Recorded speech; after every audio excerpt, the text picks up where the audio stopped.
Bem-vindo às Histórias de Ninar, onde grandes pensadores e líderes se tornam histórias para sonhar, ou às vezes para não conseguir dormir. Esta noite, vamos conhecer o comandante que prometeu libertar um povo e acabou aprisionando-o em sua própria visão de paraíso. Caracas, Venezuela, 5 de março de 2013. Um homem de 58 anos morre após 2 anos de luta silenciosa contra um câncer que o governo nunca quis nomear completamente. Multidões choram nas ruas. Outros celebram discretamente, com medo de represálias. O corpo é embalsamado e exposto como se fosse santo revolucionário. Mas o país que ele deixa está à beira do colapso. Filas para pão, hospitais sem remédios, inflação galopante, violência nas ruas.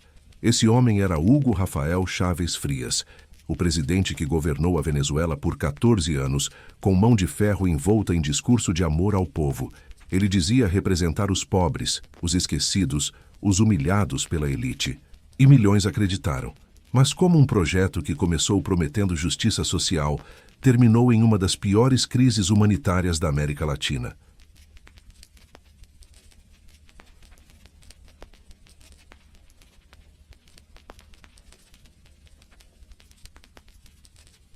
Como o comandante amado por tantos, construiu um sistema que sobreviveria a ele apenas para devorar seu próprio povo? Esta noite, vamos seguir os passos de um homem que não era monstro nem santo, apenas humano demais, com poder demais, cercado de aduladores demais. Prepare-se, porque conhecer Chávez é entender como boas intenções, autoritarismo populista e petróleo podem se combinar em tragédia. Para entender quem era Hugo Chávez antes de se tornar El Comandante, precisamos voltar a Sabaneta, vilarejo miserável no estado de Barinas, coração agrário da Venezuela.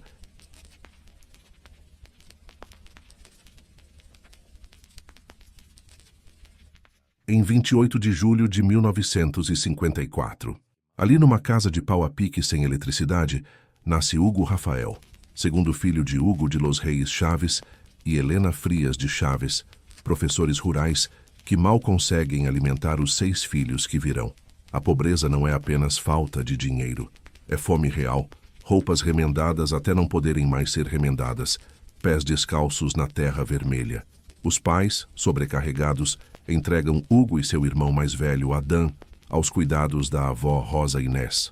Ela quem cria os meninos conta histórias da Guerra de Independência, fala do bisavô coronel que lutou com Simão Bolívar, planta na cabeça do garoto a semente de que os Chávez têm sangue de heróis. Hugo cresce magro, olhos negros intensos, habilidoso com as mãos. Não quer ser professor como os pais. Sonha ser jogador de beisebol profissional. Esse é o caminho dos pobres venezuelanos para a glória. Treina obsessivamente, joga de arremessador. É bom, mas aos 17 anos percebe que bom não é suficiente. Não é excepcional. Nunca chegará às grandes ligas americanas. Então, em 1971, toma a decisão que mudará não apenas sua vida, mas a de milhões. Se alista na Academia Militar da Venezuela. Não por vocação, por pragmatismo. A academia oferece comida garantida, uniforme, salário, respeito social que um filho de professores pobres nunca teria. É escape da miséria. Nada mais, nada menos. Na academia, Hugo descobre que é inteligente, muito inteligente. Devora livros de história, especialmente sobre Bolívar, o libertador da Venezuela e de meia América do Sul. Mas não lê o Bolívar oficial dos livros escolares, o herói de mármore, perfeito, distante. Lê sobre o Bolívar humano contraditório que sonhou com a América Latina unida e morreu traído, pobre, amargo, dizendo que tinha arado no mar. Hugo se identifica visceralmente. Também é pobre. Também se sente traído pela Venezuela, que prometia oportunidades, mas entregava migalhas. Também quer grandeza. E começa a construir, ainda jovem tenente, uma visão messiânica de si mesmo. Ele será o novo Bolívar. Completará a obra inacabada do libertador. Libertará o povo não dos espanhóis, mas da oligarquia, do imperialismo americano, da corrupção. Anos 1970 e 1980 na Venezuela São tempos estranhos. O país é formalmente democracia estável, rara na América Latina de ditaduras. Mas a riqueza do petróleo. A Venezuela tem as maiores reservas provadas do mundo. Não chega aos pobres. Elites políticas dos dois partidos tradicionais, Acción Democrática e COPEI, se alternam no poder em pacto chamado Punto Fijo. Dividem o bolo, enchem os bolsos. A classe média cresce, compra carros importados, viaja a Miami para fazer compras. Mas nas favelas que cercam Caracas, nos campos de Barinas, Zulia, Apure, a miséria persiste. Hugo Chávez, agora capitão, vê isso. Viaja pelo interior em missões militares, conversa com camponeses, indígenas, trabalhadores petroleiros e ferve por dentro.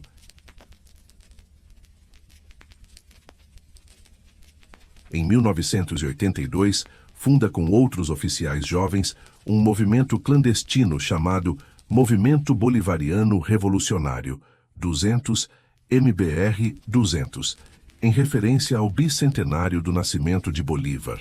Reúnem-se em segredo, leem marxismo misturado com nacionalismo, planejam vagamente algum tipo de revolução, mas são indisciplinados, românticos, mais conspiração de bar que organização séria. Até que em 1989 acontece o que mudará tudo: o Caracazo. Em 27 de fevereiro, o presidente Carlos Andrés Pérez anuncia pacote de medidas neoliberais exigido pelo Fundo Monetário Internacional. Corte de subsídios, aumento de preços de gasolina e transporte. Os pobres de Caracas explodem, saqueiam lojas, queimam ônibus, atacam símbolos de riqueza. O governo envia o exército. Soldados atiram para matar. Oficialmente morrem 300 pessoas. Extraoficialmente talvez 3.000. Corpos empilhados em valas comuns. Chávez, então tenente-coronel, não participa diretamente da repressão, mas vê as consequências. E decide: o sistema está podre. Precisa ser derrubado.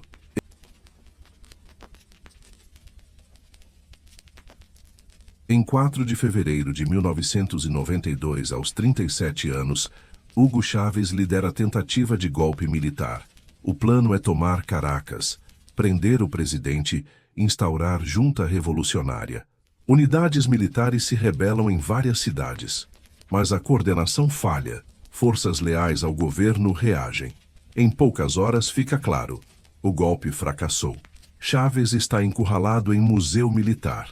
Poderia fugir, esconder-se, poderia negar tudo, jogar culpa em subordinados, mas faz escolha que o tornará famoso, se entrega e negocia com o governo para aparecer na televisão nacional, pedindo aos golpistas que ainda resistem para depor em armas e evitar mais derramamento de sangue. Ele aparece na TV de uniforme vermelho, boina de paraquedista, olha diretamente para a câmera e diz as palavras que entrarão para a história venezuelana.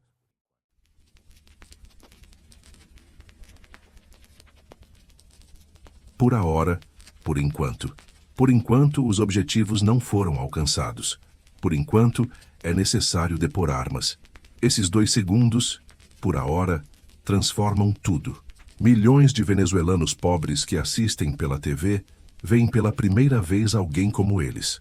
Um homem de pele morena, traços mestiços, sotaque do interior, que ousou desafiar a elite de Caracas e que, mesmo derrotado, não se humilha. Diz: perdemos hoje, mas voltaremos.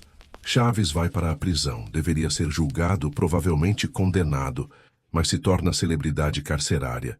Políticos vão visitá-lo. Jornalistas pedem entrevistas. Intelectuais de esquerda o proclamam novo líder revolucionário. E o governo de Rafael Caldera, eleito em 1993, comete erro fatal. Perdoa Chávez em 1994, libertando-o após apenas 2 anos de prisão.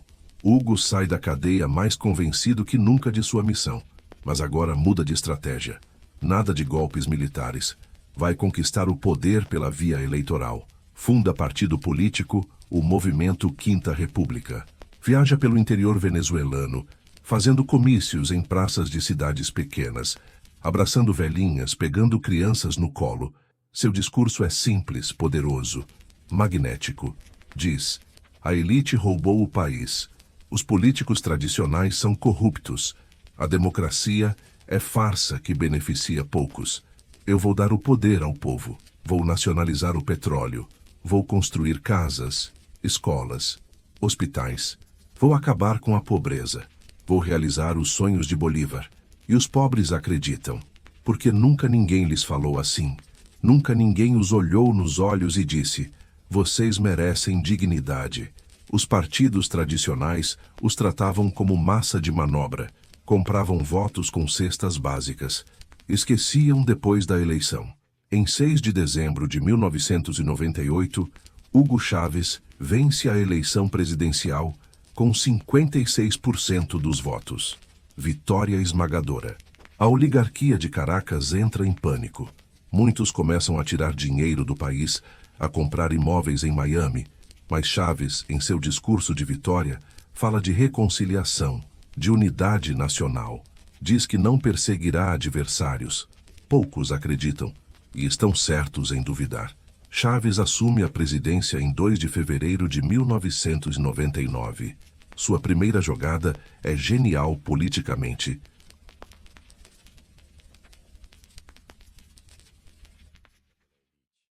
Convoca referendo para a nova Constituição. Diz que a Constituição de 1961 é velha, corrompida, feita pela elite. O povo precisa de nova carta que garanta direitos sociais, que ponha o petróleo a serviço dos pobres, que construa democracia participativa verdadeira. O referendo passa. Uma Assembleia Constituinte é eleita, dominada por chavistas. Em tempo recorde, redigem nova Constituição, que é aprovada em outro referendo em dezembro de 1999. O texto é progressista no papel. Garante educação e saúde gratuitas, direitos trabalhistas fortes, participação popular em decisões, respeito às minorias, mas também concentra poder brutal nas mãos do presidente. Mandato presidencial estendido de 5 para 6 anos. Reeleição permitida. Controle sobre bancos, indústrias, terras. Poder de governar por decreto em emergências. E criação de novo ramo das Forças Armadas, controlado diretamente pelo presidente. A oposição protesta, mas é tarde. Chávez tem popularidade massiva. Quando caminha pelas ruas de Caracas, multidões o cercam, querem tocar nele como se fosse santo. Ele apresenta programa semanal de TV chamado Alô Presidente, onde fala por 6, 7, às vezes 8 horas seguidas. Canta, conta piadas, insulta adversários, anuncia políticas, dá aulas de história segundo sua interpretação. É hipnotizante para seus seguidores, insuportável para seus inimigos. Em 2001 e 2002, Chávez radicaliza. Anuncia leis que afetam interesses poderosos. Reforma agrária tomando terras improdutivas, controle sobre indústria petroleira estatal, PDVSA, limitações à imprensa privada. A oposição se organiza. Empresários, classe média alta, sindicalistas não chavistas, generais descontentes fazem greve nacional em abril de 2002. No dia 11 de abril, enorme manifestação de oposição, marcha em direção ao Palácio Presidencial, Miraflores. Francotiradores disparam contra a multidão. Morrem 19 pessoas.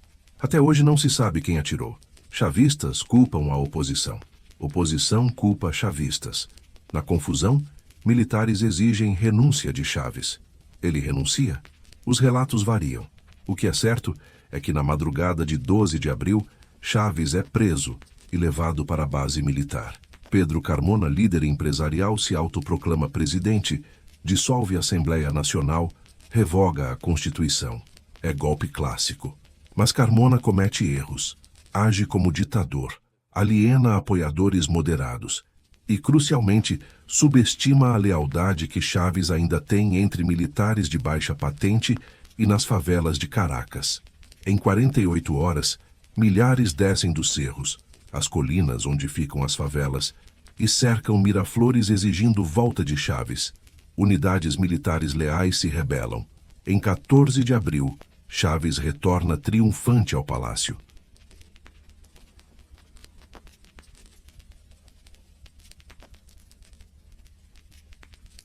É momento definitivo. Chávez sai da experiência convencido de que a oposição quer matá-lo, de que não pode confiar em ninguém, de que precisa controlar tudo. A paranoia se instala, e com ela, o autoritarismo. Nos anos seguintes, entre 2003 e 2013, Chávez constrói o que chama de socialismo do século XXI. Na prática, é sistema híbrido estranho, capitalismo de Estado controlado por militar e partidários leais, programas sociais massivos financiados por petróleo em preços recordes, retórica anti-imperialista feroz, alianças com Cuba, Irã, Rússia. As missões sociais são criadas. Missão Robinson para alfabetização de adultos. Missão Barrio Adentro, trazendo médicos cubanos para favelas. Missão Vivienda, construindo casas populares. Missões Mercal e Pedeval distribuindo comida subsidiada. E funcionam por um tempo. Taxa de pobreza cai. Analfabetismo diminui. Acesso à saúde aumenta. Mas tudo depende de preço do petróleo acima de $100 o barril e de PDVSA funcionando. Chávez, porém, usa a petroleira como cabide de empregos para apoiadores. Demite técnicos experientes, substitui por militares e militantes sem qualificação. Produção começa a cair. Infraestrutura se deteriora. Mas enquanto o preço internacional permanece alto, receita compensa ineficiência. Política externa de Chávez é espetáculo. Ele insulta George W. Bush na ONU, chamando-o de diabo. Diz que cheira enxofre onde Bush esteve. Chama líderes europeus de colonialistas. Expulsa embaixadores. Mas ao mesmo tempo oferece petróleo barato para países pobres do Caribe através da ALBA, Aliança Bolivariana. Torna-se herói para esquerdas latino-americanas. Evo Morales na Bolívia, Rafael Correa no Equador, Daniel Ortega na Nicarágua. Todos o admiram, o imitam. Dentro da Venezuela, porém, fissuras aparecem. Crime explode. Caracas se torna uma das cidades mais violentas do mundo. Governo culpa narcotráfico e conspiração imperialista. Mas muitos sabem que colapso institucional, impunidade e corrupção são causas reais. Inflação começa a subir. Escassez de produtos básicos se torna frequente. Controles de preço impostos por Chávez fazem empresas pararem de produzir certos itens porque não é lucrativo. Controles de câmbio criam mercado negro de dólares. Corrupção atinge níveis estratosféricos. Estima-se que centenas de bilhões de dólares desaparecem em esquemas envolvendo importações falsas, contratos superfaturados, doleiros. Mas Chávez continua popular entre sua base. Por quê? Porque pela primeira vez na história venezuelana, negros, mestiços, pobres, indígenas sentem que têm voz, sentem que são respeitados. Chávez os chama de mi pueblo, meu povo. Os trata como protagonistas, não como massa ignorante. Psicologicamente, isso é poderosíssimo. Vale mais que comida ou segurança para muitos. É reconhecimento de humanidade. Em 2011, Chávez começa a ficar visivelmente doente. Emagrece, cancela compromissos. Em junho, viaja secretamente para Cuba e faz cirurgia de emergência. Tumor pélvico, diz o governo. Câncer, sussurram fontes. Chávez faz tratamento em Havana, não na Venezuela. Isso por si só diz muito sobre o estado do sistema de saúde venezuelano, que ele deveria ter revolucionado. Volta careca pela quimioterapia, mais magro, mas insiste que está curado. Faz campanha de reeleição em 2012, gritando em comícios, dançando. Vence mais uma vez. Mas em dezembro de 2012, após nova cirurgia em Cuba, as coisas pioram drasticamente. Complicações respiratórias severas, infecções. Chávez nunca mais aparece em público. Em 5 de março de 2013, o governo anuncia: o comandante morreu. Multidões choram. Fazem vigílias. Propõem embalsamá-lo como Lenin e expô-lo em mausoléu. Outros, silenciosamente, temem o que vem a seguir. Porque o sistema todo foi construído em torno de um homem. E esse homem não existe mais. Nicolás Maduro Vice-presidente escolhido por Chávez como sucessor, assume. Mas não tem carisma, inteligência nem legitimidade de Chávez. É operador sindical medíocre promovido além de sua competência. E o país, já em situação frágil, colapsa sob seu governo. Preço do petróleo despenca em 2014. A receita que sustentava tudo evapora. Produção continua caindo. Importações param. Prateleiras de supermercados ficam vazias. Inflação se torna hiperinflação. Chega a 1.000.000% ao ano. Moeda vira papel sem valor. Hospitais ficam sem remédios básicos. Pacientes morrem de doenças tratáveis. Crianças morrem de desnutrição. Pessoas perdem 10, 15, 20 quilos porque não há comida. Comedores de lixo aumentam nas ruas. Crime explode ainda mais. Gangues controlam territórios inteiros. Mais de 7 milhões de venezuelanos, um quarto da população, fogem do país entre 2015 e 2025. É a maior crise de refugiados da história recente das Américas. Vão para Colômbia, Peru, Chile, Brasil, Argentina. Muitos caminham centenas de quilômetros porque não têm dinheiro para transporte. E o governo, em vez de reconhecer falência do modelo, Maduro se agarra ao poder, prende opositores, manipula eleições, cria a Assembleia Constituinte paralela para anular parlamento controlado pela oposição. Recebe apoio de Cuba, Rússia, China, países interessados em manter aliado geopolítico e receber petróleo barato. Essa é a Venezuela que Chávez deixou. E aqui está o paradoxo brutal que assombra seu legado. Ele realmente amava os pobres? Provavelmente sim, a seu modo. Queria justiça social? Acreditava nisso. Mas também era narcisista, autoritário, paranoico, rodeado de aduladores que nunca diziam não, e construiu sistema que dependia totalmente dele. Não criou instituições fortes, criou culto à personalidade. Não promoveu democracia participativa real. Criou clientelismo massivo. Não diversificou a economia. Apostou tudo no petróleo. Não combateu corrupção. Alimentou-a ao colocar leais incompetentes em posições-chave. Chávez foi vítima da própria propaganda. Chegou a acreditar que era realmente o novo Bolívar, escolhido pela história, provavelmente. E isso o cegou. Porque Bolívar morreu traído e amargo. Lembrando, história se repetiu, não como farsa, mas como tragédia ainda maior. E assim Hugo Chávez desaparece na história. Um homem que queria ser herói e se tornou autor de catástrofe. Ele nos deixou pergunta terrível. Quando o amor ao povo se confunde com amor ao próprio poder, como distinguir um do outro? Quando revolução vira tirania? Quando libertador vira opressor? Você acredita que boas intenções são suficientes? Que carisma e retórica apaixonada substituem competência? Que concentração de poder em mãos de líder que promete proteger você é aceitável? Chávez diria que sim. Milhões de venezuelanos comendo lixo hoje diriam que não.